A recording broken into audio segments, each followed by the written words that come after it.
हम सबको पता है कोई चुनावी रैली नहीं है। अपनी दो बहनें हिम्मत से लड़ रही है। अगर बहन हिम्मत से लड़ रही है तो भाई कैसे पीछे रहेगा। और इसलिए हम सब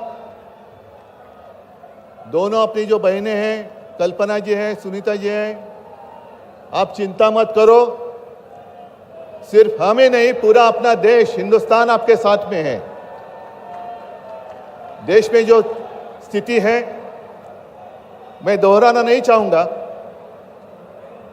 कुछ दिन पहले आशंका थी कि क्या हमारा देश तानाशाही की ओर चल रहा है, लेकिन अब वो आशंका नहीं रही, अब वो सच्चाई है।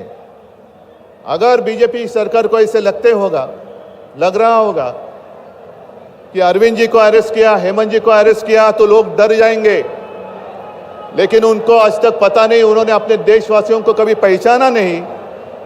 मेरे भारत का हर कोई डरने वाला नहीं, लड़ने वाला है।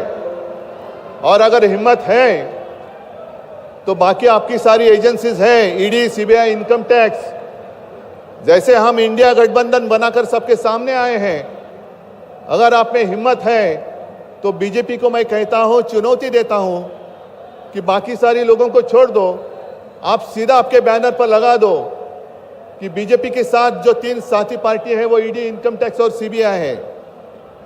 लेकिन अब समय आया है, कितने दिन तक हम उनकी आलोचना करते रहेंगे। अब तो उनका सपना ऐसा है कि 400 पार। मैं पूरे देश को आह्वान करना चाहता हूं कि एक व्यक्ति और एक पार्टी की सरकार देश के लिए खतरनाक हो गई है, और अब वो समय आया है कि एक पार्टी और एक व्यक्ति की सरकार नहीं चलेगी। पूरे देश को मैं आह्वान करता हूं कि हम सबको अब चाहिए, मजबूत देश चाहिए, और मिलीजुली सरकार हमें लानी ही होगी। देश में जितने सारे प्रांत हैं, जितने सारे राज्य हैं, उनका सम्मान करने वाली सर्वतोमुखी सरकार अगर हम लाते हैं तो ही देश बच सकता है, नहीं तो फिर आपका सवाल है, आपका भविष्य आप किसके हाथ में देना चाहते हो। हम सारे आए हैं चुनाव के प्रचार के लिए नहीं आए हैं, हम प्रजातंत्र की रक्षा के लिए आए हैं। और कैसी सरकार है, अरविंद जी के ऊपर इल्जाम लगा दिया, डाल दिया जेल में।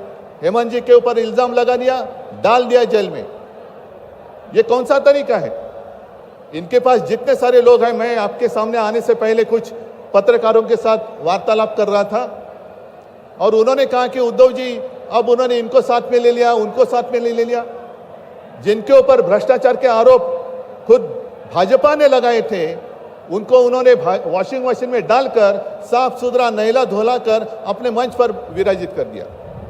तो आप क्या विश्वास रख सकते हैं। जितने देश में भ्रष्ट लोग हैं, उन सारे लोगों को इकट्ठा लेकर बीजेपी देश को विकास के राह पर लेके जा सकता है। भ्रष्ट लोग देश का विकास कर सकते हैं। तो ये सारी उनकी जो बातें हैं, आज जो अपनी रैली है, किसी ने कहा कि बीजेपी ने इस रैली को ठगों का मेला कहा है। क्या आप सारे लोग ठग हैं। मेरे देश के वासी, मेरे देश प्रेमी लोग क्या ठग हैं। ये तो भ्रष्ट लोग हैं, भ्रष्टाचारी लोग हैं जो भाजपा में है, जुमलेबाज लोग हैं। और मैं ये भी जानता हूं, मुझे याद है कि कुछ दिन पहले उत्तर भारत के सारे किसान दिल्ली आना चाहते थे, नहीं आने दिया। उनके जो रास्ते थे उसमें खिले डाल दिए, उनके ऊपर टीयर गैस छोड़ा, लाठीचार्ज किया।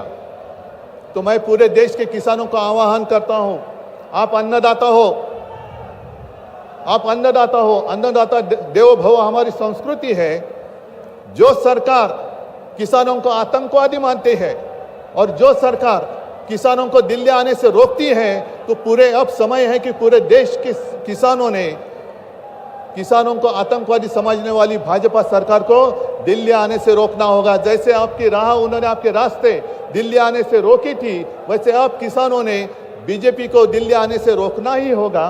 और एक नारा जो मैंने मुंबई में दिया था, वो जो कहते हैं कि आपकी बार 400 पार, मैं आपको आह्वान करता हूं कि जहां से आप आए हुए हैं, आप जाओ, अपने घर पे जाओ, जहां भी जाएंगे, गांव में जाओ, लेकिन एक नारा आपको देना होगा तानाशाही के खिलाफ, अब की बार भाजपा तड़ी पार।